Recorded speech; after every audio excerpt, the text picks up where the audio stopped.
2 pi square root of L by G। अब इस फॉर्मूले को देख के देखो कंक्लूजन क्या निकालते हैं, छोटे छोटे कुछ चीजें देखो।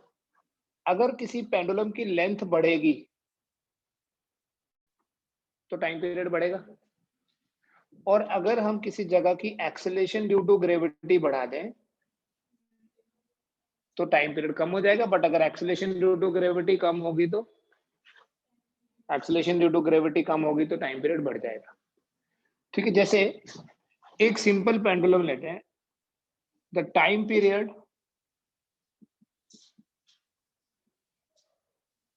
Of a simple pendulum on the surface of earth is say 3 seconds. What will be the time period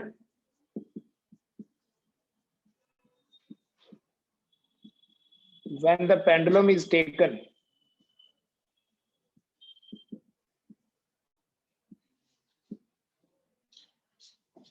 up to a height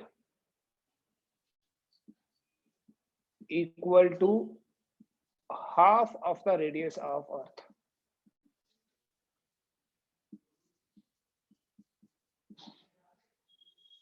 किसी सिंपल पेंडुलम का टाइम पीरियड अर्थ के सरफेस पे 3 सेकेंड है, वहां कितना होगा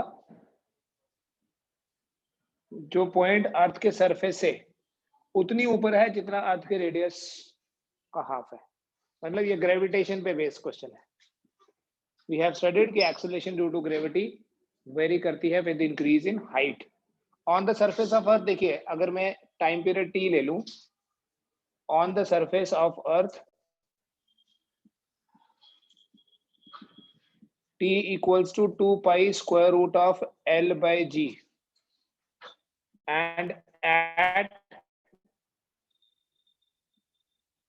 height h above the surface of earth,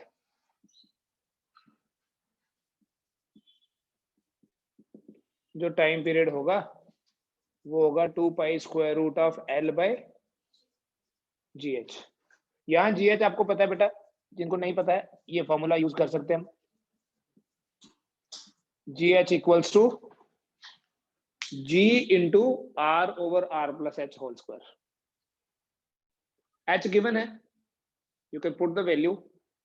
H की जगह R/2 डाल के GH निकाल के यहाँ पुट करो और फिर कंपेयर कर लो उसके साथ। करो अभी।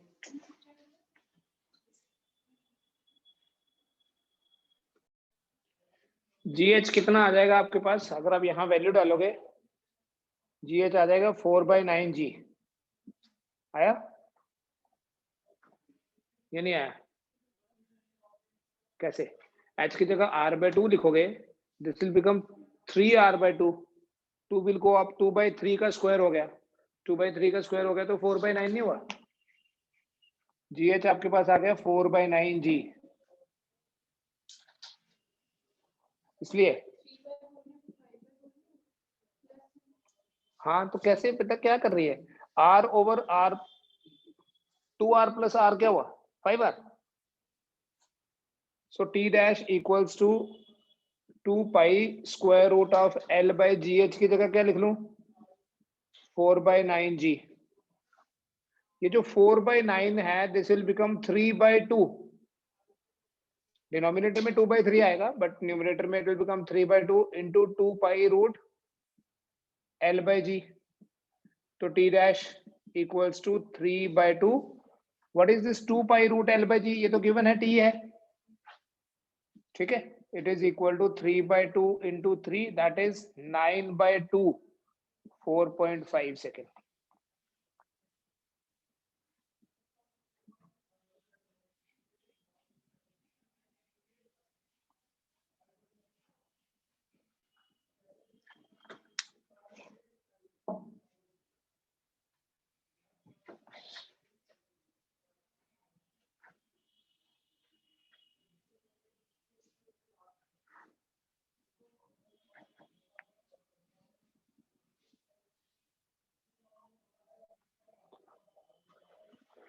ठीक है, तो एक्सेलरेशन ड्यू टू ग्रेविटी कम हो जाएगी, time period will increase.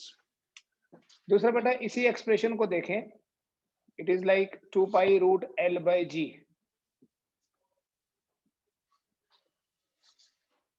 Length का इफेक्ट देखते हैं बेटा, और लेंथ का इफेक्ट पहले देखेंगे हम इन terms of effect of temperature.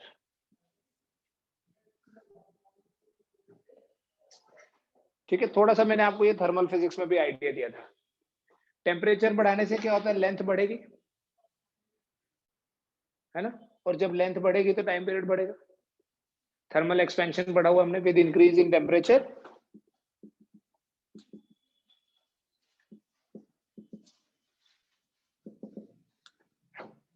the length increases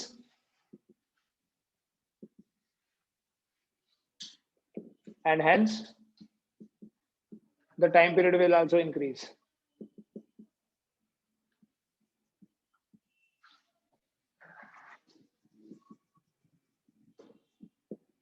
length के बढ़ाने से टाइम पीरियड बढ़ेगा।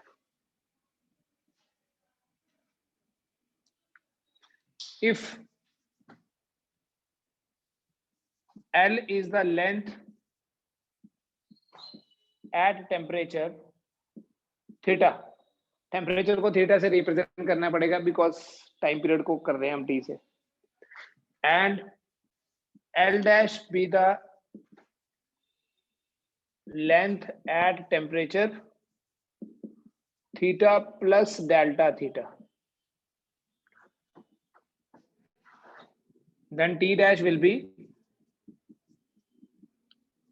2 pi square root of L dash by G। और हमने बेटा थर्मल फिजिक्स में पढ़ा था कि L dash होता है L into 1 plus alpha delta theta, coefficient of linear expansion है अल्फा। हमने ऐसे पढ़ा था L dash minus L is directly proportional to L into delta T, वहां हम टेम्परेचर को डेल्टा टी से रिप्रेजेंट कर रहे थे, यहाँ मैंने थीटा से रिप्रेजेंट किया, L को यहाँ शिफ्ट करोगे, it becomes L dash minus L equal to alpha L delta T. अगर आपको याद होता है प्रोपोर्शनलिटी साइन को हटा के हम ऐसे लिखते हैं, और यही मैंने लिखा। So T dash will become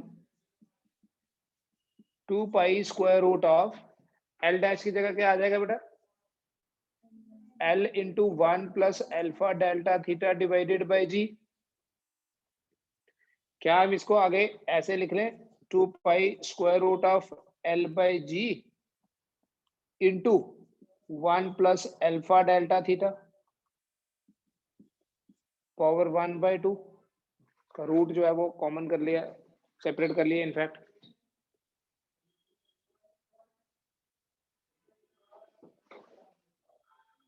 therefore ये जो T डैश है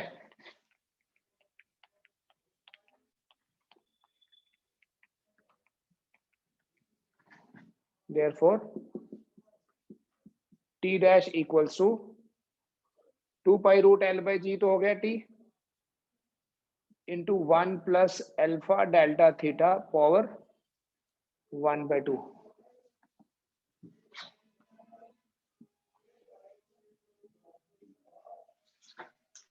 बेटा बाइनोमियल थ्योरम अगर हम अप्लाई करें, वी हैव स्टडीड कि अगर x 1 से बहुत छोटा है तो 1 प्लस एक्स रेज पर n जो है वो 1 प्लस nx होता है। We know this alpha is very small, 10 raised per minus 5 या 10 raised per minus 6 के आसपास रहता है ये किसी भी मेटल के लिए, किसी भी मटेरियल के लिए in fact. It means T dash is equal to T into 1 plus 1/2 alpha delta theta। क्या किया इस स्टेप में, 1 प्लस एक्स रेज पर n को क्या लिख दिया, 1 plus nx। So this T dash is equal to T into 1 हो गया T plus 1/2 alpha T into delta theta. इससे T dash माइनस T कितना, इसको बोलते हैं बेटा change in time period.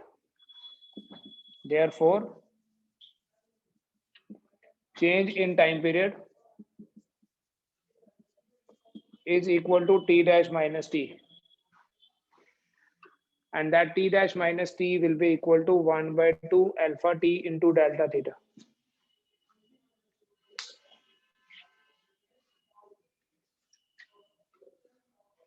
Fractional change अगर पता करना होगा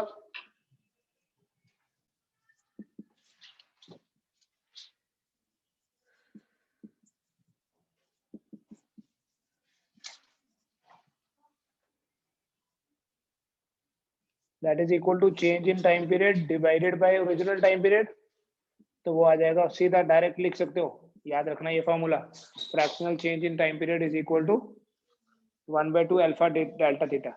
यहाँ डेल्टा थीटा के डोंट फॉरगेट ये कोई एंगल नहीं है, it is change in temperature, temperature नहीं, it is change in temperature. और अल्फा क्या है? Alpha is coefficient of linear expansion.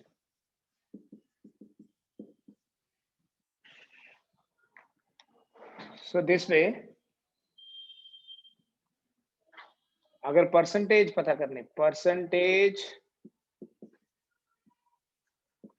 change in time period will be equal to t dash minus t over t into 100%, और वो आ जाएगा 1 by 2 alpha delta theta into 100%।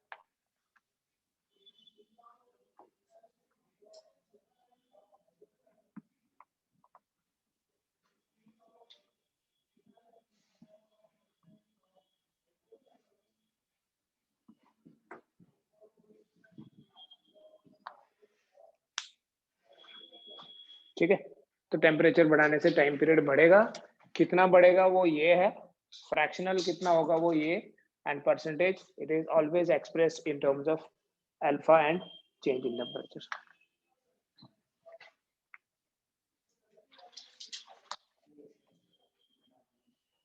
एक second,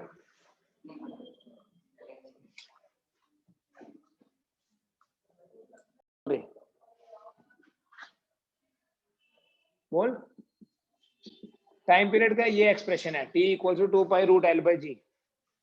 कल हमने पढ़ा कि अगर g 0 हो जाए, जैसे अर्थ के सेंटर पे या लिफ्ट में या किसी सैटेलाइट में g 0 हो जाए तो time period becomes infinite. What should happen अगर लेंथ इनफिनाइट हो जाए?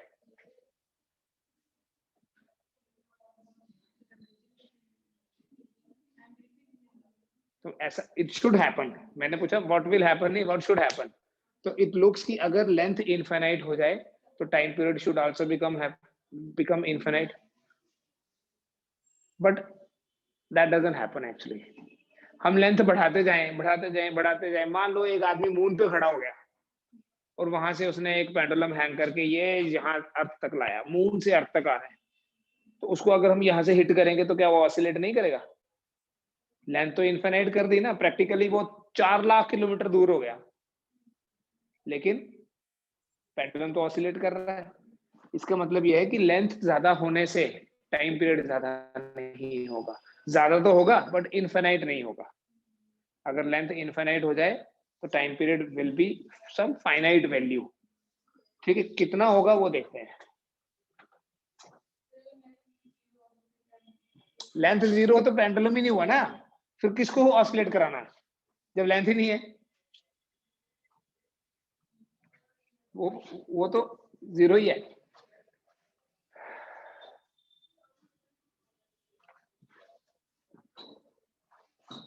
Time period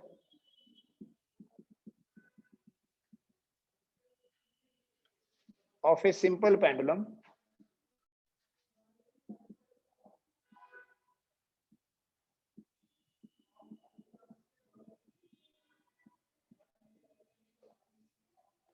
whose length is infinite.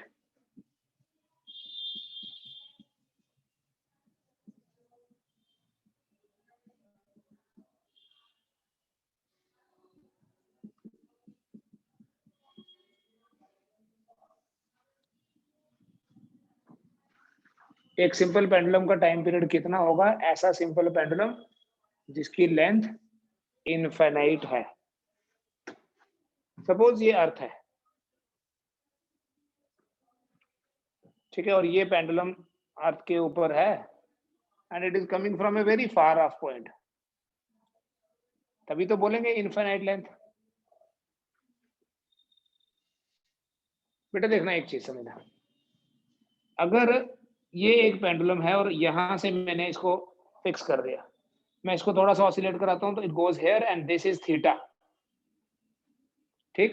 And वैसे भी हमने जो डेरिवेशन की उसमें भी एज्यूम की theta is very small. Now let me assume की लेंथ थोड़ी ज्यादा है, सो वहीं तक पहुंचाना है, थीटा विल इंक्रीज और डिक्रीज। यहां से ऐसे हो गया, थीटा कम हो गया, पहले ऐसे था, मोर कर्व्ड मींस मोर एंगल, अभी इट इज लाइक दिस। फिर थोड़ा और ऊपर आया, सपोज हमने लेंथ थोड़ी और बढ़ा दी, now the angle will be further smaller, और ऊपर गया और छोटा। नाउ थिंक अबाउट द, ये चला गया इन्फिनिटी तक तो ये भी चला गया इन्फिनिटी तक, थीटा बनेगा। पैरेलैक्स पढ़ा था, सेम कॉन्सेप्ट। दोबारा देखिए, when the fix point is this one, this is the displacement y and this is the angle theta. अगर मैं थोड़ी लेंथ बढ़ाने के लिए फिक्स पॉइंट ऊपर कर दूं, अब डिस्प्लेस करूं यहां तक, the angle will become small. अब इस लाइन का बिहेवियर देखो कैसे चेंज हो रहा है, यहां से ये लाइन अब ऐसे हो गई, this is shifting like this, infinite length होगी था, राइट। इसका मतलब जब मैं इस पेंडुलम को यहां से यहां भेजूंगा, because I do not know where it is fixed, but जहां भी होगी वो इसके पैरेलल ही हो जाएगी, पता चला। जब लेंथ इनफिनाइट है तो थीटा विल बी जीरो। आपको पैरेलैक्स में ऐसे बताया था, जब ऑब्जेक्ट का डिस्टेंस बड़ी दूर बड़ा ज्यादा होगा तो पैरेलैक्स एंगल जो है वो जीरो बनेगा। So the same thing is happening here also.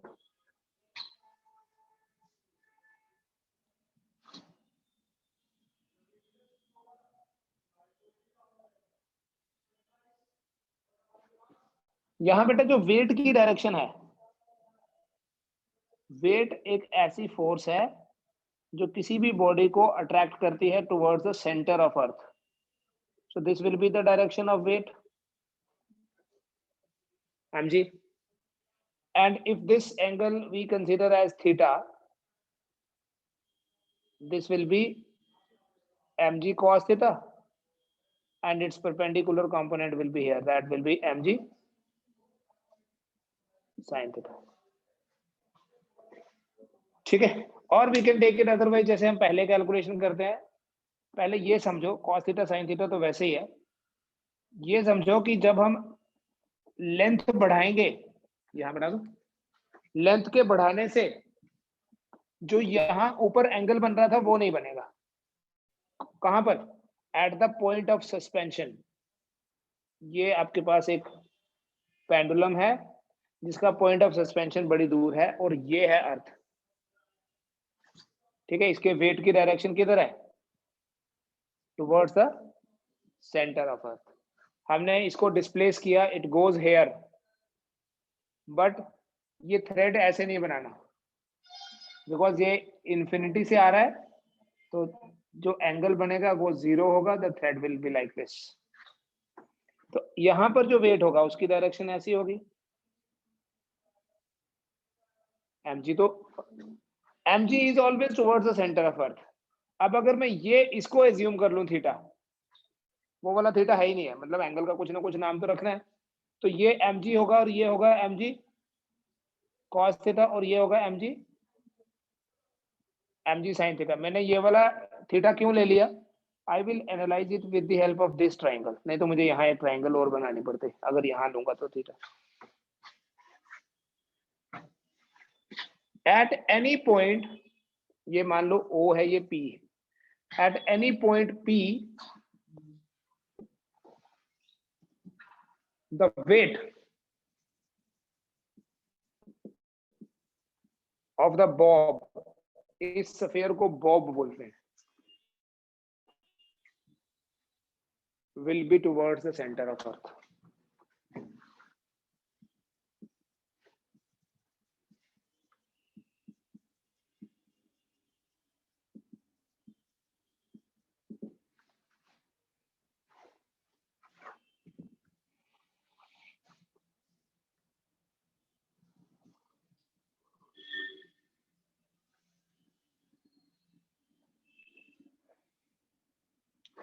ठीक है, एंड दिस वेट, कौन सा वाला weight, mg, can be resolved into two components, और ये कंपोनेंट्स होंगे बेटा mg cos थीटा और फिगर में देख लीजिए mg sin theta.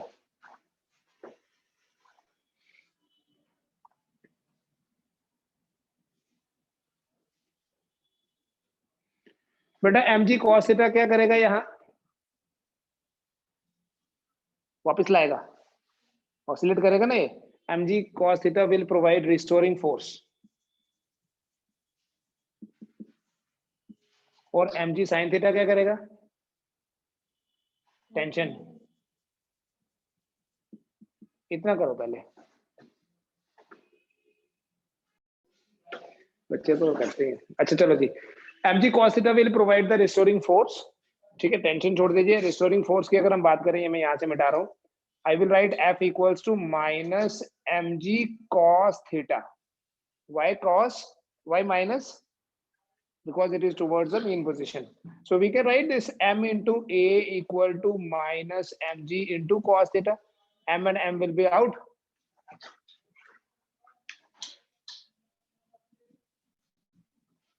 So a equals to minus g cos theta.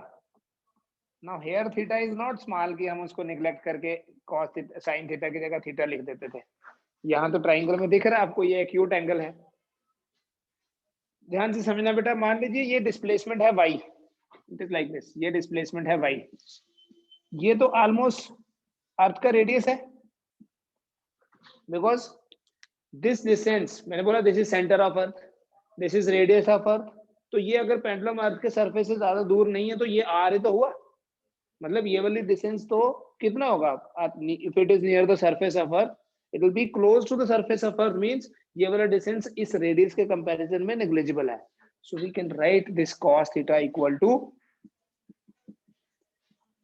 y by r, देखो it is like base by hypotenuse. So एक चीज तो यहां से क्लियर हो गई कि y a जो है वो माइनस y के डायरेक्टली प्रोपोर्शनल है, means motion is simple harmonic, therefore motion is sh, लिख देता हूं shm लिख दो। क्यों मोशन सिंपल हार्मोनिक है, because acceleration is proportional to negative of displacement, a is proportional to minus y, ठीक है। फिर आगे इसका टाइम पीरियड क्या होना चाहिए फिर, therefore t is equal to 2 pi square root of l by g होता है ना, y by a होता है। जनरल एक्सप्रेशन क्या है टाइम पीरियड का, t equals to 2 pi square root of y by a, ठीक है बेटा। तो y by a यहां से बन जाएगा r by g, करके देखो, मैग्नीट्यूड ही देखना है, नेगेटिव साइन तो नहीं लिखते ना हम टाइम पीरियड में। It will be r by g, y by a will be equal to r by g. Now these parameters are fixed. ये एक इंपॉर्टेंट फॉर्मूला है, डायरेक्टली याद रखो इसको। टाइम पीरियड कितना आ गया, ये ट्रायंगल वहां बना के वहीं से देख लो, ये y है और ये r है, radius of earth. Therefore t equals to 2 pi, r कितना है, radius of earth is 6.4 into 10 raised per 6 divided by g ले लीजिए 10, so this t will be equal to 5075 second, 84.6 minutes आएगा बेटा, याद रखना। अगर आपको याद हो तो ये टाइम पीरियड किसी सैटेलाइट का भी होता है ग्रेविटेशन में, जो सैटेलाइट अर्थ के सरफेस से ज्यादा दूर नहीं होता उसका भी टाइम पीरियड 84.6 मिनट्स होता है। तो एक ऐसा पेंडुलम, डेरिवेशन से ज्यादा इंपॉर्टेंट है, इस रिजल्ट को याद रखना, इस रिजल्ट को समझना कि लेंथ इनफाइनाइट होने से टाइम पीरियड इनफाइनाइट नहीं होता है। If length is infinite the time period will B 84 minutes, approximately 84.6 minutes. So the time period of a pendulum whose length is infinite is fixed. 84.6 minutes.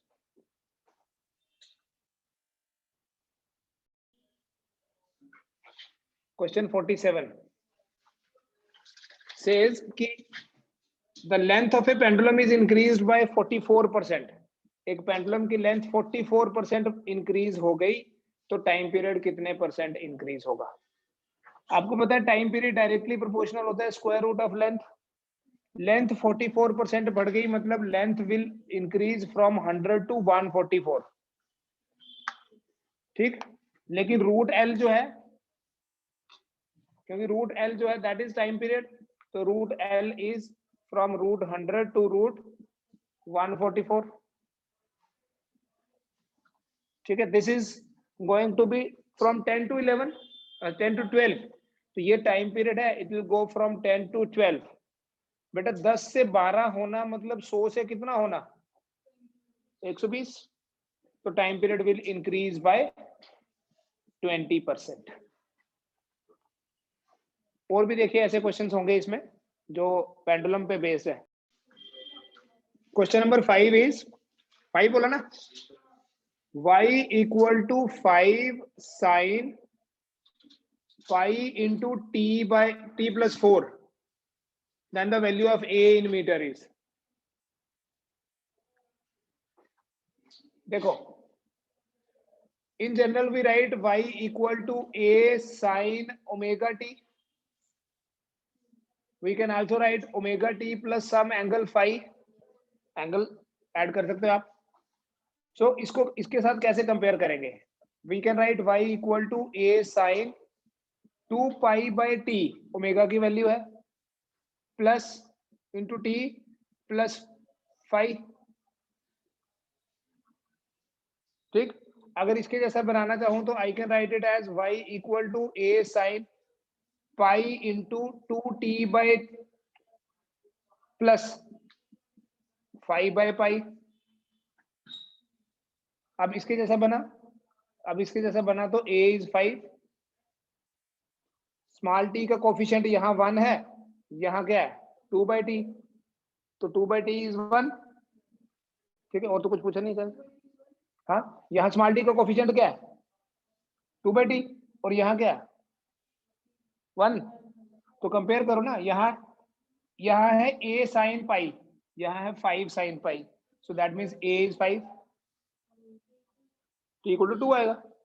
ऐसे आएगा ना, 2 by T equal to 1, तो t कितना हो गया? हमेशा जो भी आपको इक्वेशन दी होगी उसे किसी स्टैंडर्ड इक्वेशन के जैसा बनाने की कोशिश करनी है. 7th किया हुआ है. Simple harmonic oscillator, motion has amplitude a, time required to travel from a to a by 2. किया था हमने सॉल्व. कितना आया था आंसर? t/6, t/12, दो टाइम निकाले थे हमने. अच्छा, ऐसा क्वेश्चन भी है, देखो जैसे क्वेश्चन नंबर है ना, अगर 46 आप देखोगे वो तो डायरेक्ट क्वेश्चन है. Time period of a simple pendulum having infinite length is 2 pi root r by g. अभी किया.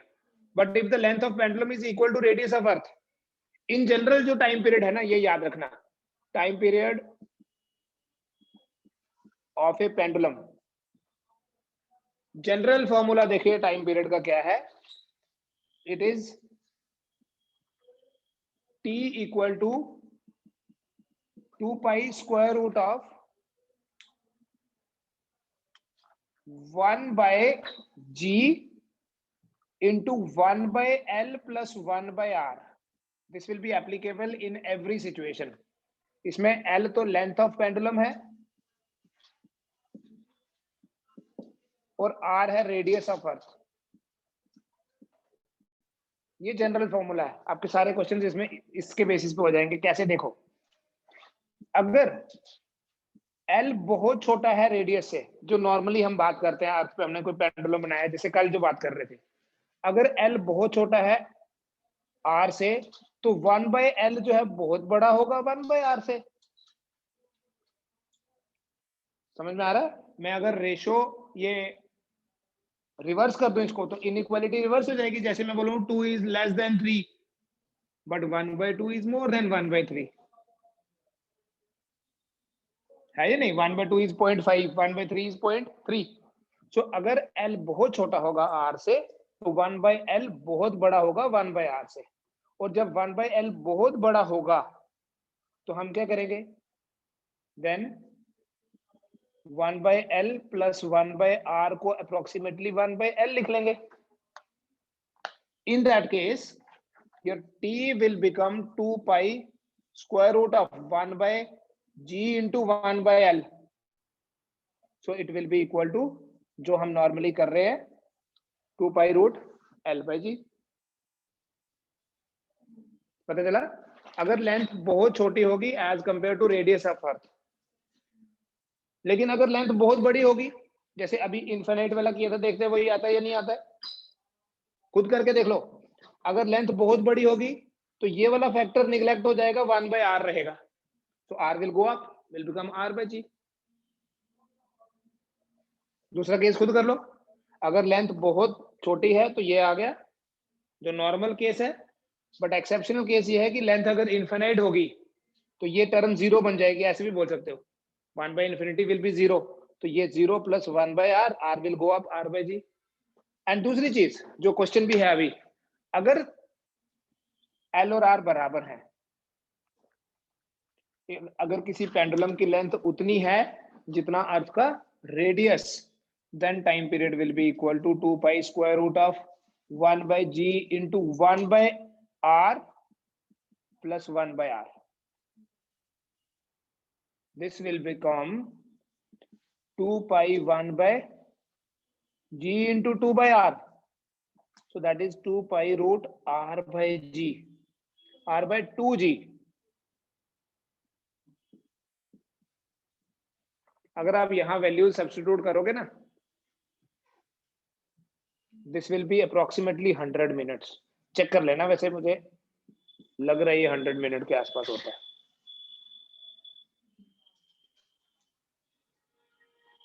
सी आया ना इसका? नहीं, बी R/2G है. Question number 45. ठीक है. ऑसिलेशंस में we are left with only spring और वेव्स है हमारा अभी. ठीक है. हम स्प्रिंग से रिलेटेड जो क्वेश्चंस होंगे वो हम संडे को करेंगे. Will fix up A time, online या ऑफलाइन में तो यहीं से पढ़ाऊंगा.